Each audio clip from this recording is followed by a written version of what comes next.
All right.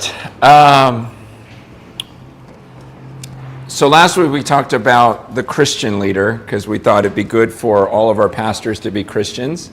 But right after that, okay, the second, of this 8 weeks about our character, the second one I wanted to put this right there was the praying leader. Because, our desire with the church right now, the way we're doing it is, I honestly would rather you pray. If you're going to choose one or the other, okay, let me just work my butt off. Let me just serve, or pray. I would rather you pray than serve if you're just going to do one, okay? And that's our goal, because we think even if that's all you did was pray for the church, like you as a leader. Try to think about yourself as being a part of a church. When I was younger, I think I used to want to have a pastor who was like a great speaker, and I wanted him to be funny, so my friends could come and like it and everything else. But I think the older I get, the more I go, man, if I have a pastor, I would just want to know that he was on his knees every week for me. Like, what if you knew your pastor was so connected to God, and every week he was literally on his knees praying for you and your children? Like that, I don't know, it's like the older I get, the more I long for that. And I want that, and biblically you just see the power in that. And that's why we say, it's better to pray and do nothing than to work tirelessly without praying. Last week I was in Korea. I was in a Korean church in America, and it was so cool, okay? Because this church, they're known for like sending missionaries everywhere and pastors everywhere, but no one talks about the pastor. Everyone talks about this little old lady they call Chipsanim, right? Is that right? Chipsanim, 감사합니다. And but she'd been there since the church started. She met the pastor right when he started and just said, I've been called to pray for you. And so she just followed him to pray for him. She never got married because she just wanted this connection with God. And so for like 37 years, I believe, she's been praying for this church and this guy. And people come to the church, not for the pastor, but just to have this woman who's so close to God just pray for them. In fact, the pastor was telling us over at dinner, he goes, that woman, and all the time that I've known her, she fasts more than she eats. So it'll be four days a week. She'll just be in prayer just to have this constant communion with God. And he says, when I'm preaching, I can feel, like I can tell, like if she's distracted or something, like it's just, and everyone that comes there talks about her. I go, I have never seen this. I've been to so many churches. I've never known of a church, that was known for having this little old woman of prayer that was there. And that's what, and she had this gift of when she prayed over you, she would just know exactly what to pray for. Kevin was telling me about, just how she could just prophesy things about you, know these things about you. It's just because she was so connected to God.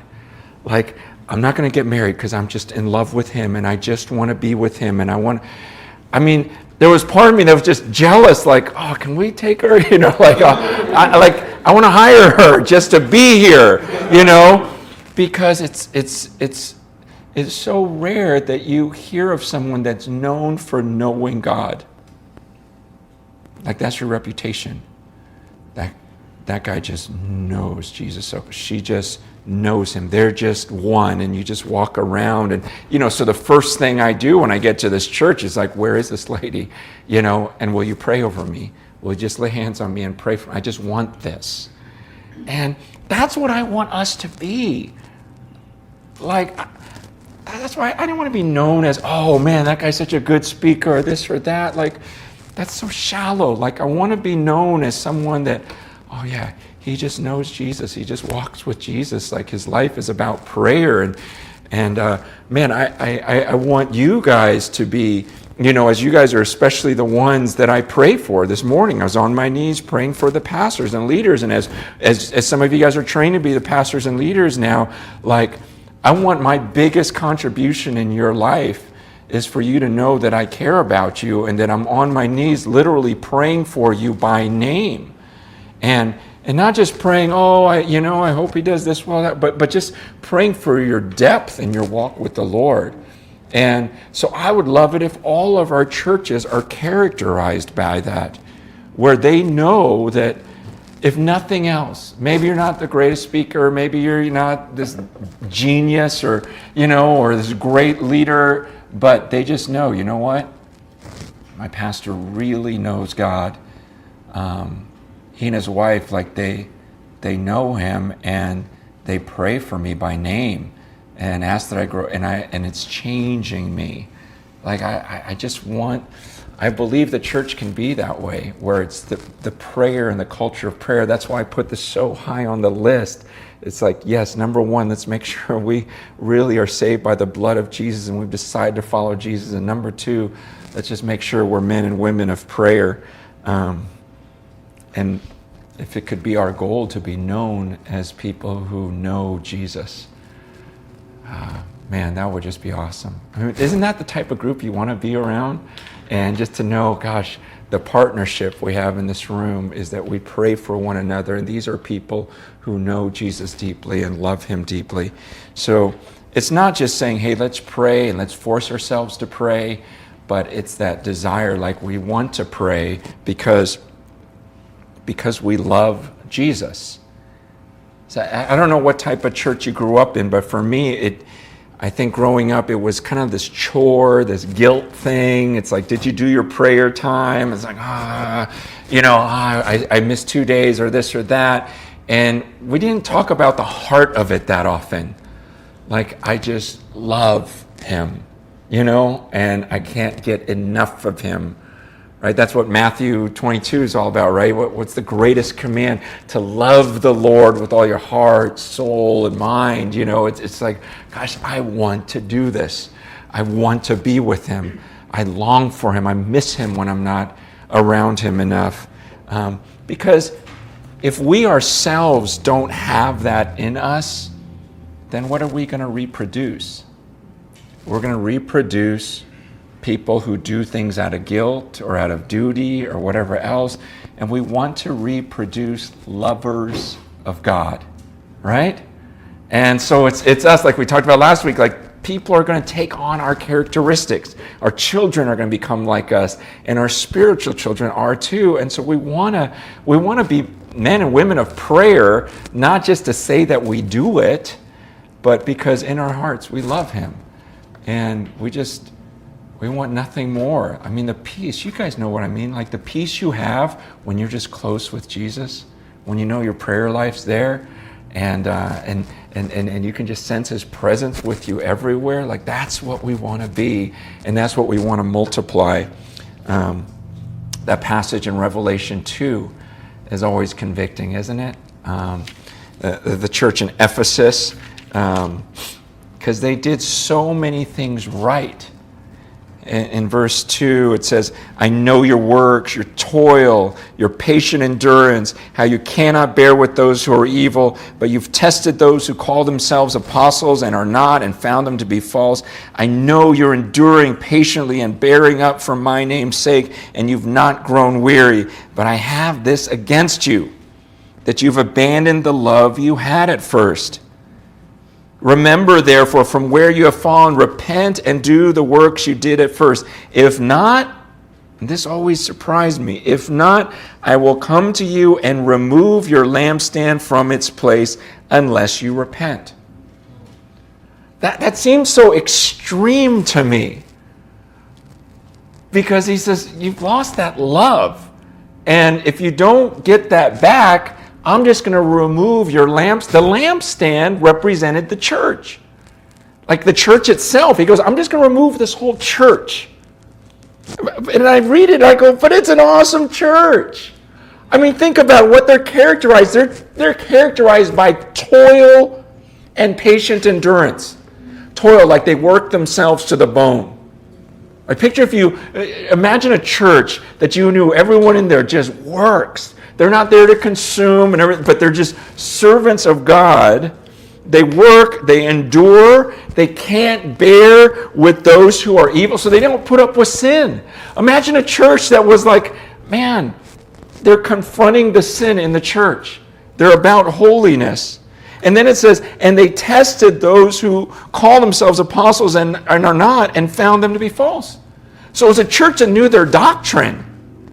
It's like if someone stood up and taught some heresy, this church, knew the word well enough to go, wait, no, that's false. You're a false apostle. I mean, how many churches are willing to do that? And then it says how you are enduring patiently and bearing up for my name's sake. So these guys are being persecuted and they're enduring it. And they're not backing off. All the pressure's coming. They're like, no, this is our standard. And it says they haven't grown weary. And so you think, man, so these guys work hard. They don't let sin just creep into the church. They know their doctrine, and they don't let false doctrine in. And through persecution and everything else, they're standing firm. And God says, yeah, but that love's not there.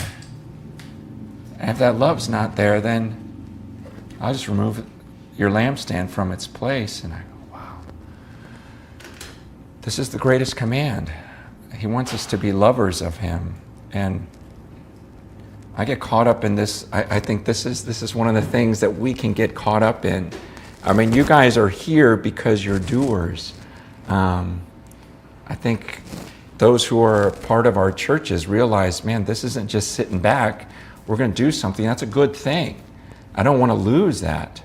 But one of the weaknesses of those of us who maybe are more task-driven and we want to just keep doing and accomplishing is we can miss out on the relationship and neglect that and lose that love. And gosh, I mean, I want you to call me out on this when you see it in my life, because it happens to me. I can get addicted to achievements and accomplishment.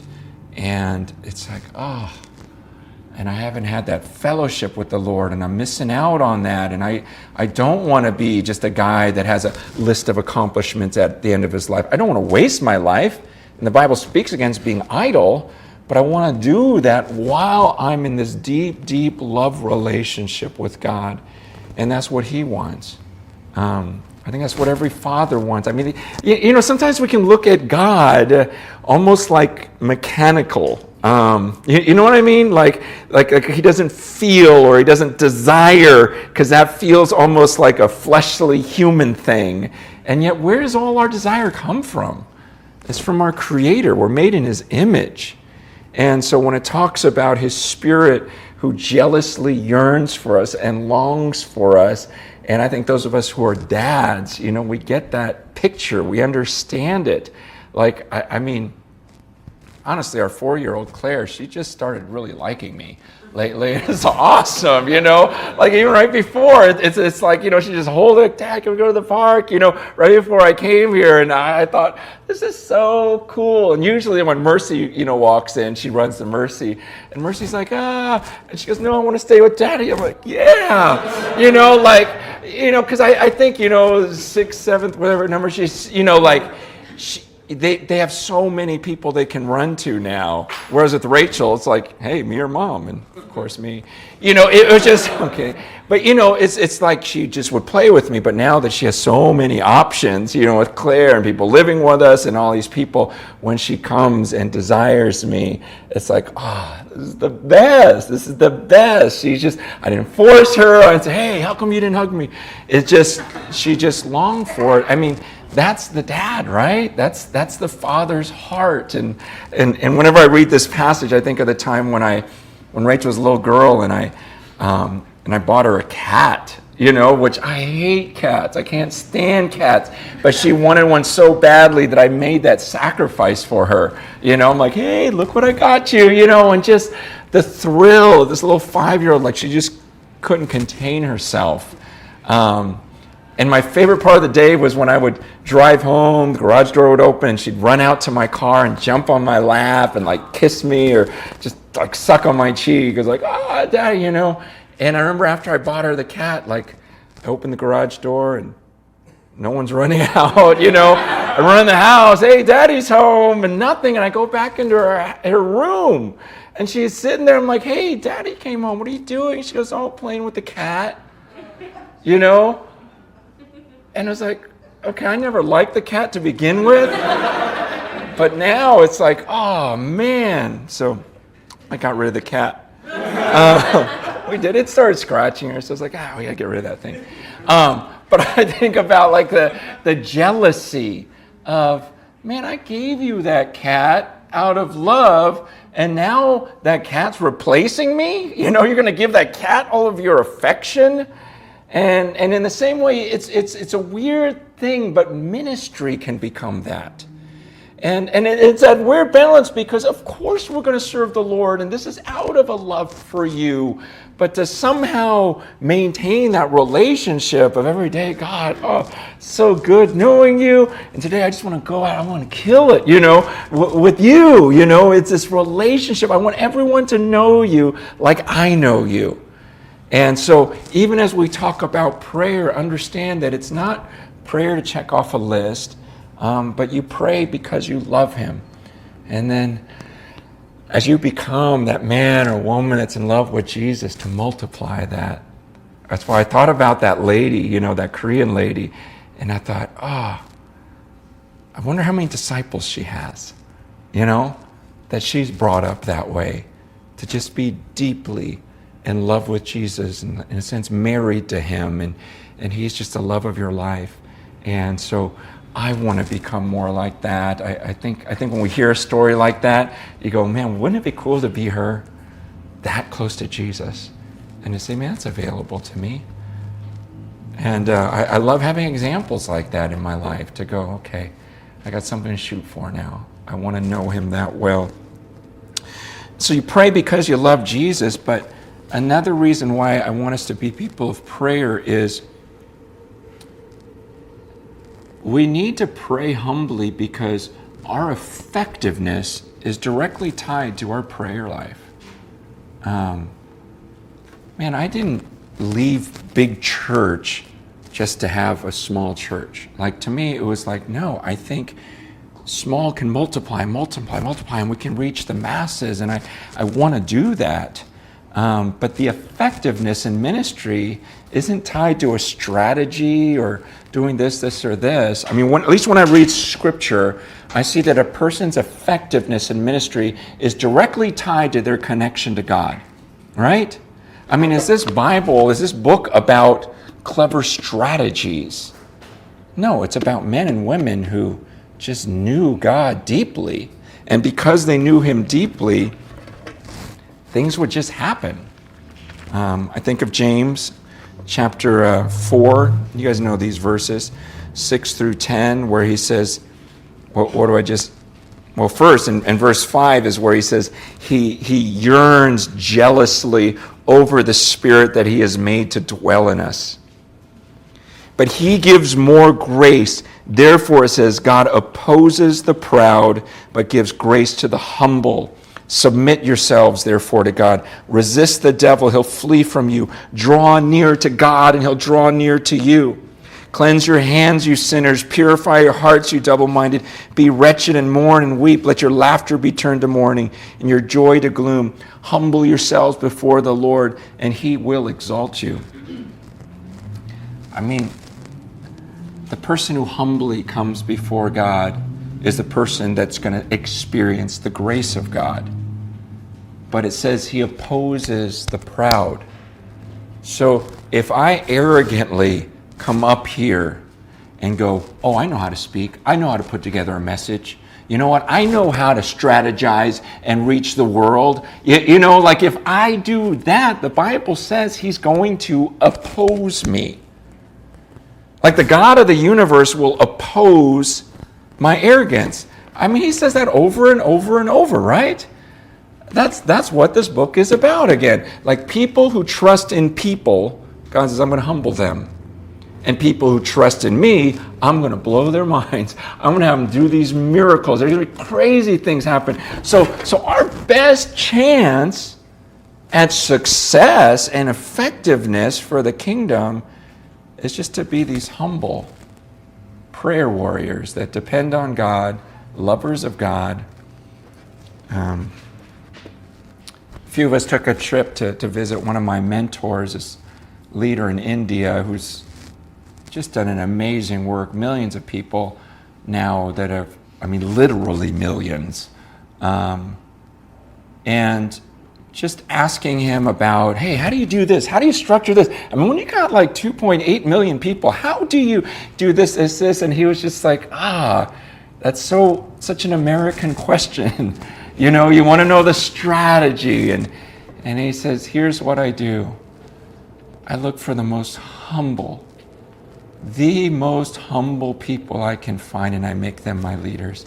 He goes, I can't tell you if they're the smartest, I can't tell you if they're the great strategists, but I will tell you, my leaders are humble. And I've seen that over the years in their lives. They're humble. And that was humbling, just to hear that and go, wow, I did come just wanting to know, how do you do this? How do you do that?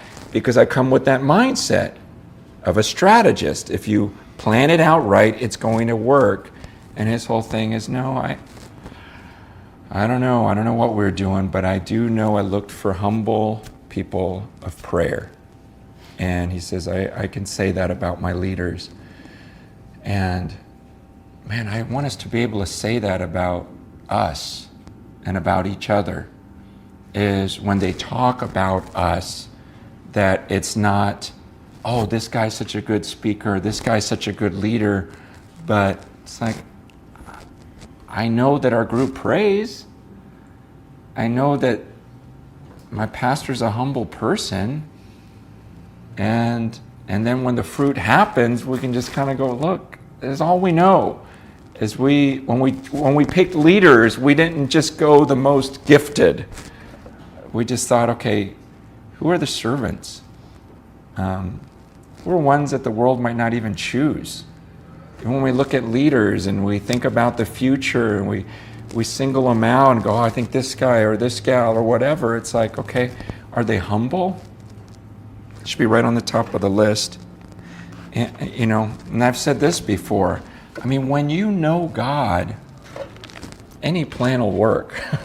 It's like you can just come up with any system. At least that's what I see in Scripture. It's like when you really know Him, that was the X factor in this book. It wasn't the biggest army. Otherwise, it didn't make sense what Joshua did to march around a city 7 times. It only made sense because he knew God so deeply and knew His will, knew His plan. I think about in 1 Samuel 14, again, that's when Jonathan and his armor bearer go up against the whole army, right? It's like, no, everyone else is scared, and Joshua's just like grabbing his one guy and like, let's just go. If God's with us, we can beat this whole army, just the 2 of us. It was when everyone else is hiding, all the leaders and all the warriors are hiding in caves and everything else, he just grabs his armor bearer and goes, look, either God's with us or not. Let's just go up there and see what happens. And the 2 of them, it just talks about how that whole army went in disarray. And they just, then the earth starts shaking and God just shows off His power and then everyone jumps on. But it's like, okay, that has nothing to do with strategy. These guys knew God. And then Moses, everything that Moses did. Why? Because he knew God. This morning I was reading Exodus 33 again. And if you haven't read that in a while, such a great chapter. Okay, because this is what I fight for, and I've been doing this for years. I don't want prayer to become a ritual in my life. And it's dangerous. Like right now, if I say, hey guys, let's pray, my natural default would just to be say words that I've said before, kind of say, hey God, thanks for this day, thanks for this time, thanks for these leaders. Man, it's so good to be here. God bless this meeting and help me to speak clearly, and I pray that our churches would just flourish. Amen, amen. Okay, let's get into the Word. And verses like being in awe and going, you guys, we're going to talk to God in a second. This is insane. See, that's what Exodus 33 reminds me of, is You got to remember how insane it was. Every time Moses went to the tent of meeting, in 33 verse 8, and whenever Moses went out to the tent, all the people would rise up and each would stand at his tent door and watch Moses until he went into the tent. It was this huge occasion because a human being is about to meet with God. Okay? And so everyone would be like, oh my gosh, he's going to do it again. There goes Moses. Hey, here Moses is about to go meet with God. And so they would all stand from a distance and watch and go, oh, he's going in that tent. Man and God coming together. You got to be kidding me. No human being meets with God. But he's done it before and he's doing it again. And so everyone's at their tent going, okay, there he goes. And he says when he entered the tent, the pillar of cloud would descend and stand at the entrance of the tent, and the Lord would speak with Moses. And when all the people saw the pillar of cloud standing at the entrance of the tent, all the people would rise up and worship, each at his tent door. Thus the Lord used to speak to Moses face to face as a man speaks to his friend. Like, that's prayer right there. See, that's what I don't want to lose. Is even if I'm in a group with everyone there, and thousands of people watching me, to get in that right frame of mind where I go, you've got to be kidding me. I'm about to enter into the Holy of Holies only because of the blood of Jesus. This little tiny human being who's just barely breathing because God lets him, I'm going to talk to him. This is insane. See, that was Moses. That was that time where it's like, wait, you're going to talk face to face with God. And so, yes, now we can boldly approach his throne. But that doesn't mean casually. And that doesn't mean flippantly, just like, oh, just another day, I'm going to pray again. Yes, I can boldly come into his presence because of the blood of Jesus. And that's an awesome thing. And so I want to demonstrate to people, like someone who 30 years into his relationship with God is still like, I can't believe I'm talking to you. And I've prayed, I go, God, I don't want to lose that. Oh, I seriously want to die before I lose this sense of awe of I can't believe I'm talking to you. It's like you are everything to me. I love you. And then, later on is, in verse 15 is when, Moses says to him, he goes, if your presence doesn't go with us, I don't want to go. It's like, God, I don't care about the promised land if you're not going to be there. You kidding me? It's you. Like these meetings I have with you face to face. People, that doesn't matter. Oh, neat. Land, milk, honey. Who even wants milk? It's just, I don't care about this. Like, it's you. I got to have your presence with me. I got to know you. And I just want us to be people like that. You see how church and church leadership, sometimes we can just jump into other things. And I just try to, when I think about what I would want in my pastor, like if I'm just sitting at a church wherever, whether it's a little house church or inside a building, wherever, what do I want of my pastor? I just want to know that he knows God. And he's on his face before him, and he talks to him face to face, and then he lifts me up. He prays for me every week. And for my kids, that's intense. I mean, wouldn't you want Moses to pray for you? Like, man, I'd like Moses as a pastor. That'd be cool, and to have that picture and go, well, I want to be Moses to these people then. I want to be Moses to you, and in a different way, in a sense that I want to meet with God and talk to him about you and pray for you. But then I also want to lead you and say, now you go up the mountain, be alone with God. And now you start praying for your people that way. Then you teach them that same thing. And if we can spread this, I'm telling you, things are going to happen. Okay? If we arrogantly came up with a plan and say, hey, let's do this, let's hire this guy, they're professionals, they're the best at what they do, I just don't think God's going to bless that. I think there'll be some opposition to that. But if we humbly just all say, Lord, we believe in prayer. And we believe if we come to your presence, crazy things will happen. Then we'll have leaders like Moses that can butt up to the Red Sea and go, okay, watch what I do now. We can have leaders like Joshua, that can march around a city. Last passage I want to turn to is Ephesians 3. Because as I say, hey, let's pray for our people, I want to just give you a picture of a biblical prayer, just Paul's prayer for the Ephesian church, which I love. In Ephesians 3, verse 14, it says, "For this reason I bow my knees before the Father, from whom every family in heaven and on earth is named, that according to the riches of his glory, he may grant you to be strengthened with power through his Spirit in your inner being, so that Christ may dwell in your hearts through faith, that you, being rooted and grounded in love, may have strength to comprehend with all the saints what is the breadth and length and height and depth, and to know the love of Christ that surpasses knowledge, that you may be filled with all the fullness of God." Okay? Take a prayer like that and just start doing this with each of your members. If you prayed this prayer, okay, you as leaders, if you prayed this prayer over every person in your church that's under your care that you shepherd, you pray this on a weekly basis, meaning it, man, how can something not happen? Okay? If that's all you did, that's why I'm going, look, if you did nothing else, okay, this is all you did, man, that would be so cool.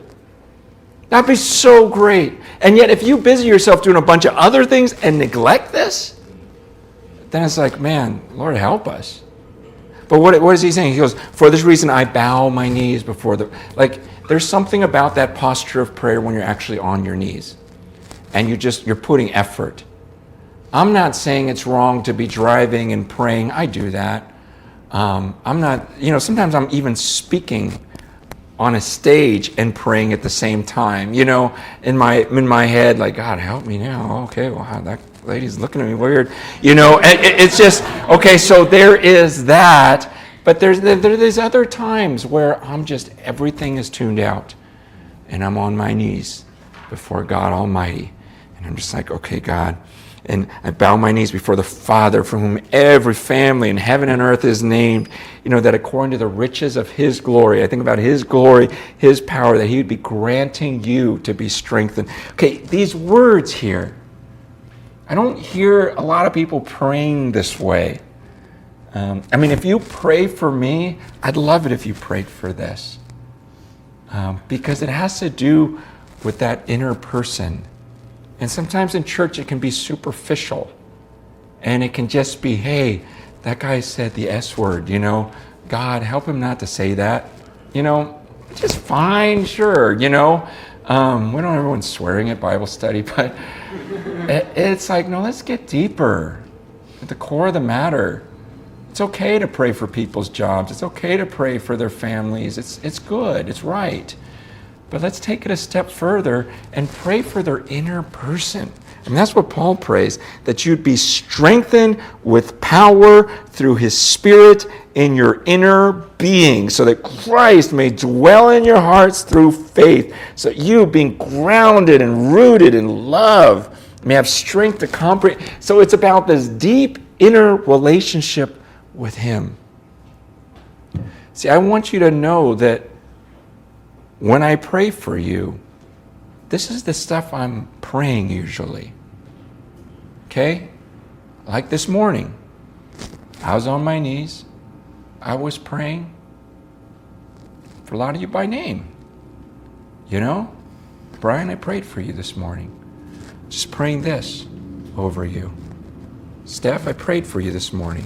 Praying this over you. Like, I want you to just know, adore, love him. Kiana, I prayed this for you. I prayed this for Angel.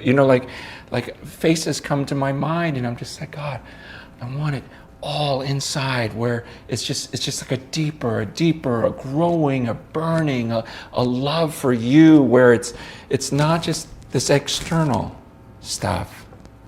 I don't just say, oh, Aaron, he's lost 32 pounds, get him to 38, single you out, but good job.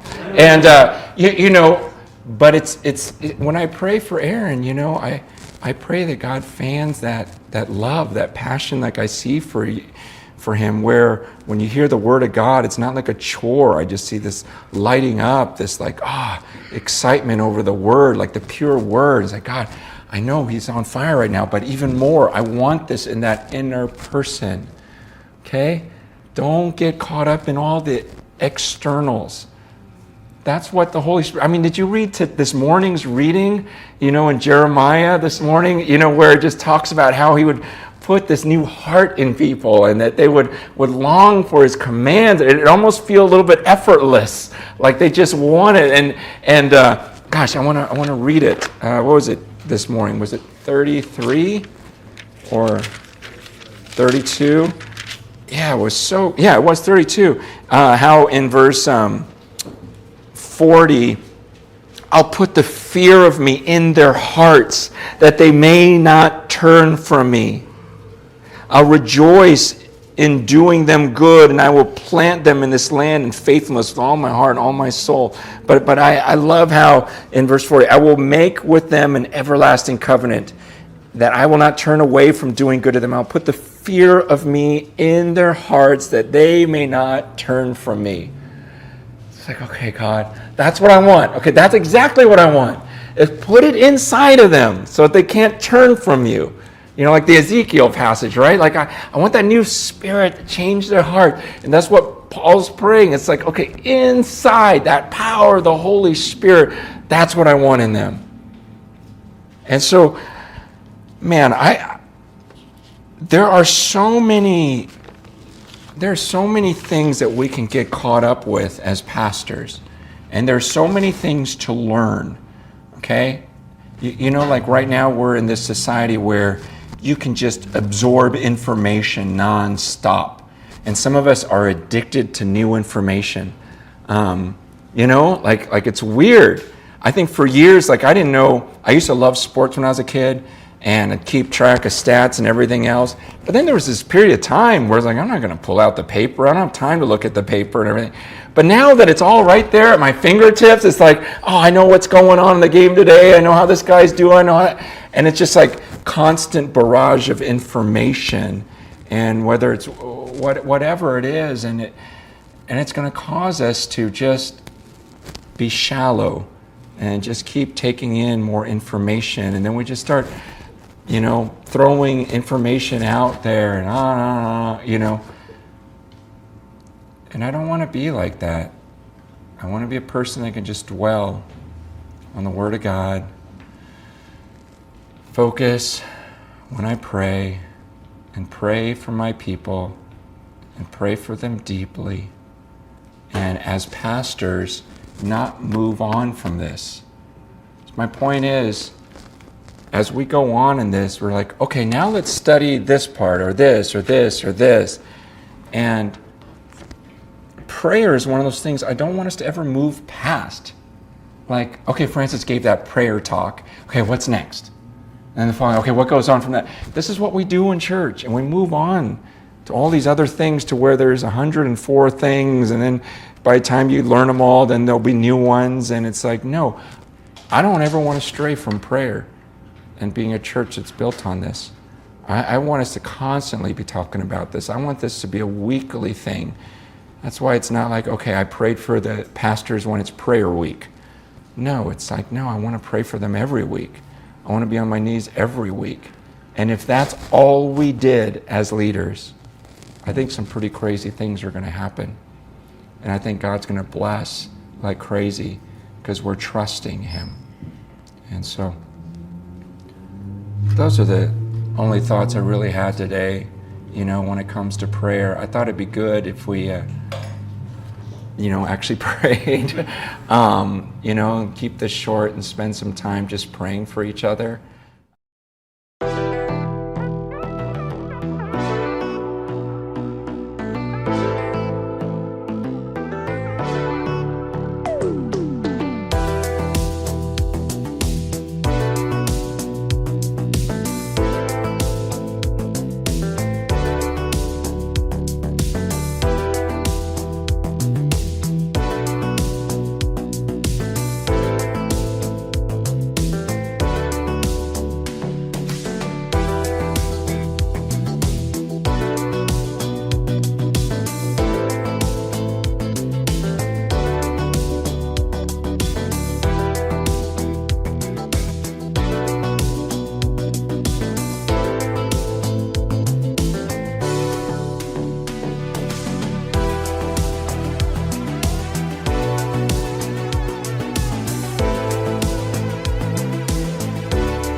chờ mưa rơi, lòng chơi vơi như giữa biển khơi, cánh chim bế nhau tung bay, người đầu hay ta không oán trời, bao năm tình yêu chưa phai, giờ chia hai đôi lứa lạc nhau, lối gió số phận đã không an bài bền lâu. Người đi về đâu giờ em không lưu luyến nữa, ôm thêm bao nhiêu đắng cay, không chỉ sau này mình còn gặp được